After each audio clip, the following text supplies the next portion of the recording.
What's up, guys? It's Trevor again here, and today we're going to be doing a book review for The Art of Halo Infinite. This came out alongside the game, I think. I don't remember, but I think you can get this for like $30 on Amazon. There is a special edition available for $80. I don't know if I recommend that, really. I'm not really sure what it comes with. Probably a poster or something like that. But this is published by Dark Horse. Of course, they've been doing these art books for a long time for various video games.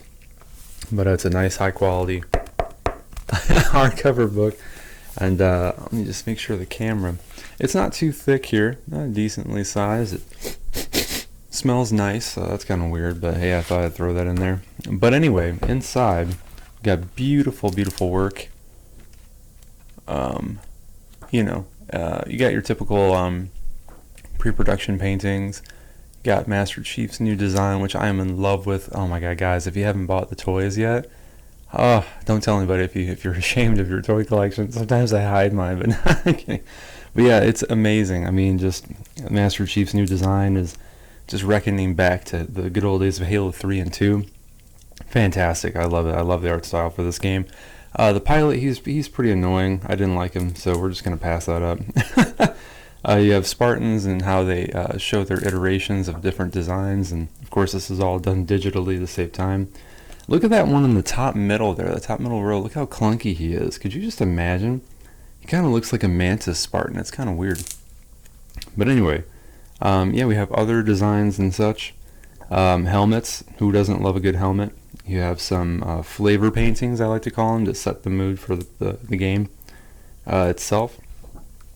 And if you're a digital artist as well as this is like a really good treasure trove of amazingness. But yeah, if you were thinking about getting this book, it's fantastic. I recommend all of them. I had The Art of Halo 5 and 4 and The Art of Building Worlds, but I don't have those anymore. I just have this one, and I really love, because honestly, I wasn't too crazy about the art style of Halo 5, but as an artist, I appreciate all the art that they did, so I wanted the books. And, I enjoyed The Art of Halo 4 and 5 as books, but as games, not so much. I mean, I grew up with Halo 1, 2, and 3, but anyway, here's the Warthog. I've got 2 of those in toy form. They're absolutely amazing. The weapons and ships are coming up, so we are in the ships. Now we're in the weapons. Nice and bold weapons, very simple, utilitarian, like we're used to seeing. Everything is thoroughly explained. So one of my favorite artists is in here. I think his name is Hwan Huya. I think that's how you pronounce his name. Hwan Huya. I'm not sure. I think he's Korean. But the way I would pronounce that, and if I was looking at it in Japanese, would be, it's Ruanjia, so it's Ruan Hia. I think that's how you pronounce his name, but I love his style. As you can see here, we have this beautiful spread. Master Chief fighting a brute, and this is just, it feels like an oil painting.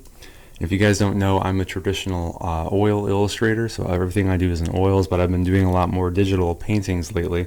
You can catch those streams on my YouTube channel. I was having an audio issue before where people couldn't hear me very well, but I got that fixed, so the next stream I should be heard just fine. So sorry about that, but check those out. That's really cool. I kind of go over my thought process and everything like that. I do paint overs of traditional work that I've done to kind of spruce them up and make prints on my Redbubble store. You can find my Redbubble store in the link in the description below. But anyway, this feels like an oil painting to me. It's got so much energy. It's amazing. And then we go back to the more digital feel. This is still amazing stuff here, but yeah. Escharum, I wasn't really big on. I felt like he did a lot of talking and not much else. He was just like, yeah, you killed the Blade Master, but don't worry, you'll get yours, and then he dies. So it's like, okay, But anyway, I didn't feel like he did anything. Speaking of another character who didn't do much, the Harbinger. This character, I thought that they called him the Endless Ones or whatever. I thought she was a precursor. You know how like in the Halo novels, if you're familiar with the Halo novels at all, they talk about how the Forerunners worshipped the precursors, much like the Covenant worships the Forerunners, which I thought was interesting. But she's not a precursor. She's just an endless one. I'm like, what the hell? You guys dropped the ball there. I felt like that would have been a really cool idea to see a precursor. Anyway, I have a new admiration for the Kig-Yar. They're really, really awesome. I've read like all the Halo books, of course. I mean, who hasn't, right? It's not like there are 55 of them or something. But anyway, yeah, there's the Blade Master. Really cool character. Highly underutilized in my opinion, but I love the Ungoy. Everything looks really, really cool. Everything looks good. You can always tell when Fran does some work because it looks like an oil painting. But anyway, yeah, it's fantastic. Yeah, some more environmental art. I'll leave some just making sure you guys can see. But yeah, it's fantastic. Hopefully I don't get in trouble for showing you this entire book, but they have Amazon reviews, right, where people do videos anyway, so I think I'm okay. But anyway, look at this image right here. This really struck me. When I saw this, I was like, dude, look at all those chickens. Now, look at all those sentinels.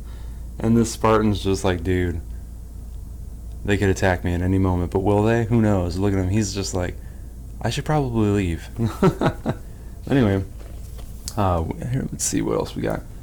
More Forerunner tech here. Vehicles, another Juan painting. Fantastic. Oil inspired. The Ghost, one of my favorites. I love these orthographic views, these top downs and sides and stuff to get that shape just right. And I just really love the red with the grays and such as they're exploring the designs for the Ghost and the Banshee as well. Obviously, who doesn't love those two vehicles, right? Let's see what else we have here. Gotta hold this up. Thank God this book isn't that heavy. The Wraith, who doesn't love the Wraith? Oh my God, yes. A classic scene here. Fantastic. The Chopper is brought back, illustrated by Ram Huia, I think his name is. I'm gonna have to figure that out. I always love these really, really quick production paintings here, but they're fantastic. I mean, good Lord. More ships, more of those. Some environmental stuff, some weapons, these flat orthographics where they build the value and carve out a weapon. Now, to my understanding, the most important thing about a weapon when you're designing one is probably the handle, because if it doesn't make sense when you're holding it, people aren't going to believe that it's an actual functional weapon. But I'm not an expert, but that's just what I've heard. The Needler is my favorite weapon, Covenant-wise, besides the BR human side, but I just love what they've done. The Ring Zeta Halo, fantastic. Another Ron painting. I'm gonna have to figure out how to say his name. But yeah, beautiful environmental work, more concepts and such like that. Landscapes are always underutilized in terms of people who want to aspire to be a concept artist. They forget that environmental artists are needed too. Everybody wants to do characters, and I get that, but like, come on now. Come on now. A lot of plein air painting outdoors will help you with that to build up your skills as an artist. But anyway, we're getting towards the end of the book here, and we're going to keep on flipping through if it would just cooperate. But anyway, so here we have some wildlife. As you guys know, there actually is wildlife in the game, like even in multiplayer. You can see creatures like walking around and stuff like that. It's pretty cool. I love how they try to breathe some more life into the Halo universe, because I remember back in '99 when they did that original teaser on the Mac, whatever, they had like dinosaur looking creatures running around and stuff like that. These are a bunch of Sentinels in hibernation mode. Look at that. That's insane. Wow, that's pretty hot. But like, that's pretty hot. Let's see what else we have here. Okay, more Forerunner stuff. Who doesn't love the good Sentinel stuff, you know? More landscapes, things like that. Let's see what else we have here. Yes, the architecture section, which is really, really cool. Now when you're looking at like landscapes and stuff like this, you see a lot of atmospheric perspective here. How blue that tower is, that's because there's a lot of water vapor in the atmosphere in this painting, which tends to add a blue hue to objects that are far away. So if you spend time painting outdoors with like a digital tablet like an iPad or an oils like me, that's what I do, you'll learn stuff about like stuff like this, about painting outside. And There's some iterations. Look at this. It's like a swarm of sentinels, just like bees, coming out of that tower. That's pretty amazing, right? I love it.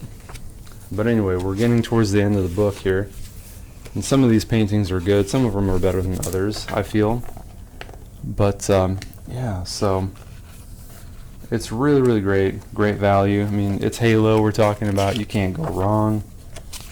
You know, buying this fantastic book and just having it for your shelf on your collection. This is like the only Halo book you need in terms of art. And this is another fantastic little outpost painting here. It's kind of dark. My camera's kind of freaking out. But yeah, it's pretty awesome. I mean, solid silhouettes against the background helps the readability. You know, Zeta Occupation from the Banished Forces. Some objects, because contrary to popular belief, video games are not just driven by characters and vehicles. You also need objects like crates, barrels, doors, handles, whatever. The stuff that's not as fun to design, you also have to work on. Here's another beautiful Ron painting, Ruan. But it's fantastic because they always look like oil paintings to me. And I love that because that's, you know, it looks like an oil painting, but it's digital. He's got beautiful edge work, beautiful color palettes. It's amazing. But these are some blowouts here of like different rooms and things. Real simple. Here are some unused environments for the game that they were thinking about using. And in the book, they actually talk about how they're afraid sometimes to show these things, the unused content, because they're afraid people are going to think they were like gypped or they didn't get the full package or whatever. And I get that, but I highly doubt people think that way. Well, if they do, that's their own problem. But here's the multiplayer section. Very cool. Designing little platforms for Spartans to jump around on. Multiplayer is solid. I played a good amount of the multiplayer. Very cool. I haven't played the campaign, but I watched the cutscenes. And they were pretty good. So we have some trucks here. Some tables. Very watercolor-esque style for this little piece here. Very cool. Very focused on the drawing. Some more multiplayer stuff. And yeah, and Mombasa. Just trying to make sure you guys can somewhat see it. But when I got my book, it was kind of damaged a little bit. And then at the end, they do something really cute where they say, "We would like to thank all the people on this list." But anyway, so that's the end of the book. Very good book. Highly recommend. I look at mine every day, just getting inspiration as an artist. As you can see, when I got mine was a little bit damaged by Amazon, so just be careful. I mean, I don't really care personally because I use it a lot and study from it. But yeah, I definitely got dinged up on mine. But hey, it adds to the character.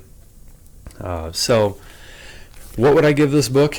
On a scale of 1 to 10, I would definitely give this book a 10 out of 10. I love this book so much. I can't really think of anything that, you know, that I would change about it, really. Everything is great. Very minimal talking. You know, a lot of these concept art books have a tendency to have a lot of like developer talk, a lot of text and whatever, and sometimes they throw in 3D models or you know, promotional artwork that we see all the time. And I don't like that. I prefer it just sketches and paintings. You know, that's about it. Keep it simple. Keep it nice and clean. You know, none of that. You know, if it's not a drawing or a painting, I don't want to see it. You know what I mean? Like, that's just me though. Anyway, yeah, link in my description below to my Redbubble store. You can also buy my book Zeitgeist, which is out now on Amazon.com. It's a science fiction novel, my first novel I've ever written, published last year in September. So yeah, go out and get this if you can. There are plenty of them. I'm sure you can. And thank you guys so much for watching, and I'll catch you on the next book review. See you soon.